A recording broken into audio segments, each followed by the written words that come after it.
Okay, let's take a look at some basic fracturing.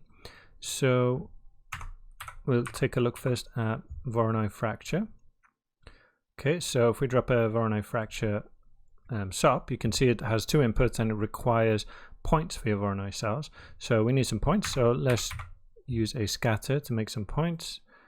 1000's a bit much, let's do 100 is fine. Plug that in there. And you can see something's happened. If we plug this into our bullet solver here, that will just work straight away. And we get pieces. So that's been fractured up. So the way that this Voronoi works, if we do, let's do this, copy to points and put some spheres. So on those points, make them small so we can visualize where they are. Oh, by the way, we haven't saved this yet.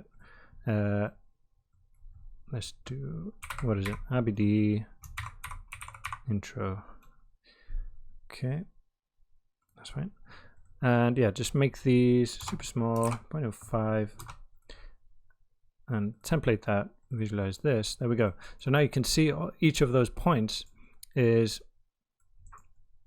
in the middle of each piece, basically.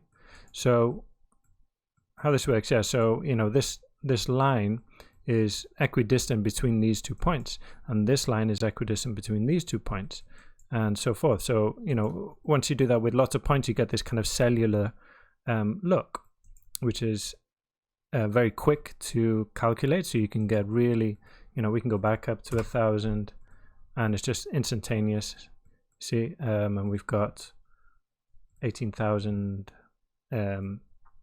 pieces there. We could go up again, probably. Let's try 10,000.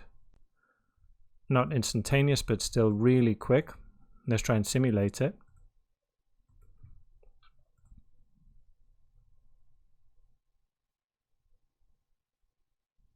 Not so quick. Let's go back to the stats and go back to something more reasonable. What do we have, like 100? So handy tip for when you're fracturing things is to use the exploded view. So what this does is just move pieces out from the center of your, you know, geometry coming in. So you can just kind of inspect your pieces. Another handy thing, so if you, depending on your geometry, let's say if you're bringing in geometry and it's not watertight, so something like that, you know, where you've got holes, then you're going to get weird results. So a handy thing to do is poly extrude. When I can find it, there you are. Okay. Let me just get rid of that. We don't need to see that anymore. Is to poly extrude it a little bit, just to give you a bit of a wall, or maybe if we go inwards like that, output back and reverse it. It's not really important here, but just for the normals, just because it kind of annoys me the way it looks. And there we go. Now we've got a hollow box. And even without this blast, we'll still have a hollow box. Okay, so thin pieces on the wall, so you can go down thinner like that. So this is kind of a handy thing to do, is, you know, problem solving when you're getting weird fractures. Other things you can do with this Voronoi, you can use it to kind of get like blocks. If let's try and do it. So if we take the box and then give it some divisions, so if we do a polygon mesh, okay, and then give it some more divisions here, like that, and then I think we could just plug this straight in, and then so it's, yeah, no, we can go here, so that we can see the pieces that we've generated. We've got blocks. Another thing you can do for visualizing, so I don't know if I spoke earlier about it, but on our geometry, if we come here, we'll have something called the name attributes, and this is something that's really important for bullet simulations. So bullets will look for this name attributes, which will be on the points by the time it goes in here. So by the time it here we're not doing it because we've only got the one piece, but when you have multiple pieces, the name attribute is really important. Let's visualize it. If we click on name there, see we've got a different color, a different name for each piece on each point. So each point in this piece has that name attribute and it's all the same. And that tells the bullet solver that this is one piece and is to be treated individually from all the other pieces. So what that means is we can group any, if I give the same name attribute to this and to this, they'll be treated as one piece, and they'll, behave as if they're one piece. So what we can do to demonstrate that, if I do RBD cluster, you can see that what it's doing is combining pieces. It's generating this cluster attribute, and then the name attribute is being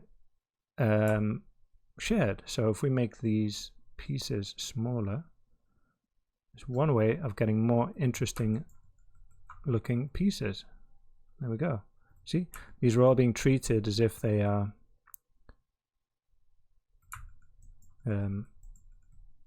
one piece, right? And we got this detach ratio, so this is randomly letting go some of those pieces. So you can see how that works. That's really good, great. What else? So this should work in here as well. If let's try just plugging it straight in and see what we get. All right, what we get is a Houdini crashing. So let's find that. What was it? If we go to crash recovery, open crash file. Yes, that's the right time. And then make sure to save this. I'll save it back here, not into the recovered one.